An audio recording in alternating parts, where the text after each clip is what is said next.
लगती है और बाबा साहब डॉक्टर भीमराव अम्बेडकर की प्रतिमाएं क्यों लगती है? क्योंकि देश के अंदर जो सबसे बड़ा त्याग हमारे लिए किया है तो परम पूज्य बाबा साहब डॉक्टर भीमराव अम्बेडकर ने किया है।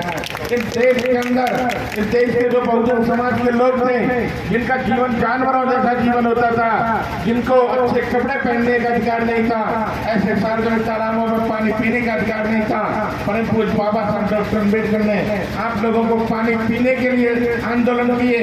बाबा साहब अम्बेडकर ने आपको हर वो अधिकार दिया जो एक इंसान को होना चाहिए। बाबा साहब अम्बेडकर से पहले इन बहुजन समाज के लोगों को जीवन जीने का अधिकार नहीं था, जानवरों जैसे हालात इन बहुजन समाज के लोगों के थे।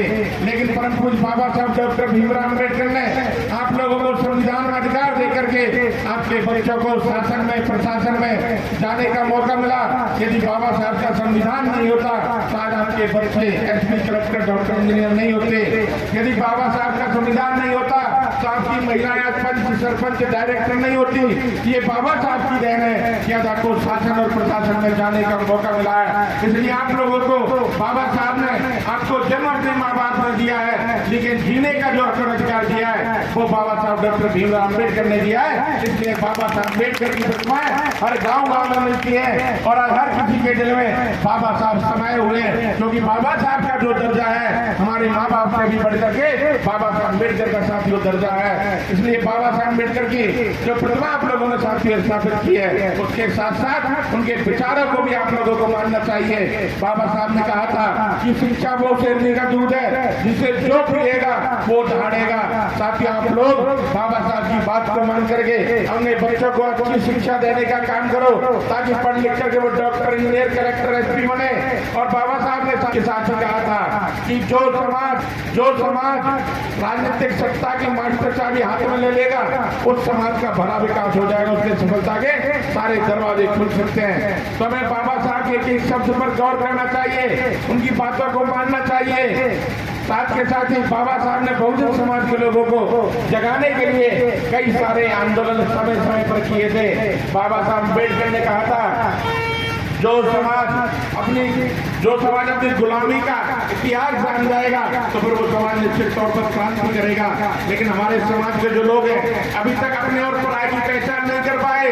अरे बाबा साहब अम्बेडकर की प्रतिमा आप लोगों ने लगाई है, अच्छी बात है, वो धन्यवाद देना चाहते हैं। लेकिन बाबा साहब की प्रतिमा पर बुलाने का जो बाबा साहब के विचारों को लेकर के आप चल रहे हैं, अरे उन लोगों को तो कम से कम आप लोगों को बुलाना चाहिए। आप उन लोगों को बुलाने का काम कर रहे हो जिन लोगों ने बाबा साहब के विचारों का दमन करने का काम किया था।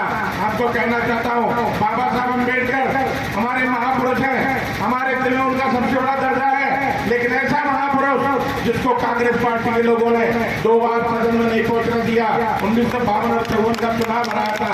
अरे वो कांग्रेस पार्टी जिसने बाबा साहब अम्बेडकर को भारत रत्न तक नहीं दिया, बहन कुमारी मायावती और कांशीराम साहब की वजह से बाबा साहब को भारत रत्न मिल पाया था। अरे वो कांग्रेस पार्टी जिसने बाबा साहब अम्बेडकर आपके हक और अधिकारों के लिए 10 कमीशन के समक्ष अपनी बातें रख रहे थे, समाज के हालात रख रहे थे, तो कांग्रेस पार्टी ने रोकने का काम किया। जब देश के अंदर फर्स्ट इंडिया एक्ट बना था तो फर्स्ट इंडिया एक्ट में कांग्रेस पार्टी के लोगों ने हमारे समाज के लोगों को हक और अधिकार नहीं मिलने दिए थे, इन कांग्रेस के लोगों ने रोका था। अरे बाबा साहब के कदम कदम पर जो कांटे बिछाने का काम किया, ये गांधी और कांग्रेस एंड पार्टी के लोगों ने साथियों किया था।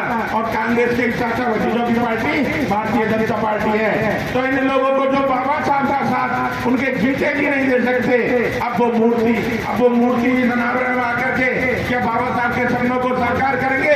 अरे लोग नहीं कर सकते साथियों। यदि ये लोग नहीं चाहते के जिलों में होती तो आज राजस्थान प्रदेश के अंदर हमारे बाबा साहब अम्बेडकर ने जो आरक्षण की व्यवस्था दी है, वो व्यवस्था दी है वो जनसंख्या के अनुपात में। यदि हम लोगों के हितैषी है ये कांग्रेस की सरकार, तो राजस्थान प्रदेश के अंदर जो हमारी आबादी है शेड्यूल कास्ट की, वो 16 से 18% हो चुकी है। हमें जनसंख्या के अनुपात में आरक्षण देना चाहिए। अरे कांग्रेस ने राजस्थान के अंदर, तो फिर इन लोगों को हमारा बैकलॉग पूरा करना चाहिए। यदि इतने ही कांग्रेस पार्टी। तो आज राजस्थान प्रदेश के अंदर जो दलित महिलाओं के साथ जुल्म जाति गैंग रेप की घटनाएं सबसे ज्यादा बढ़ रही है, तो उनको फास्ट ट्रैक कोर्टों की जो संख्या उसको बढ़ाने का काम करना चाहिए ताकि हमारे लोगों को जल्दी न्याय मिल सके। लेकिन ऐसा कोई भी काम कांग्रेस पार्टी ने साथी नहीं किया। अरे वोट तुम लोगों ने दिया झूठे दाशों में आकर के, आप लोगों ने कर्ज माफी के चक्कर में वोट दिया, लेकिन आज कांग्रेस की सरकार आप लोग इन गरीबों के वोटों से बनी है।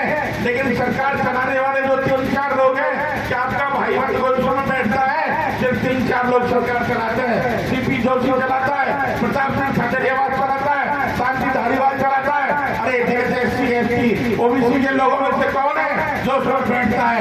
कोई भी नहीं बैठता। ये भाजपा और कांग्रेस दोनों एक ही पार्टी है और इन पार्टियों से जब तक आप लोग मुक्ति नहीं पाओगे, बाबा साहब का सपना साकार नहीं हो सकता।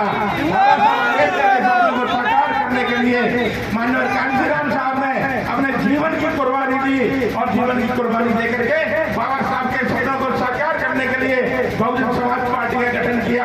और बहुजन समाज पार्टी देश के अंदर राष्ट्रीय पार्टी है। बहुजन समाज पार्टी का सपना देश के अंदर बाबा साहब के संविधान को लागू करना है, देश के अंदर संतामूलक समाज की स्थापना करना है।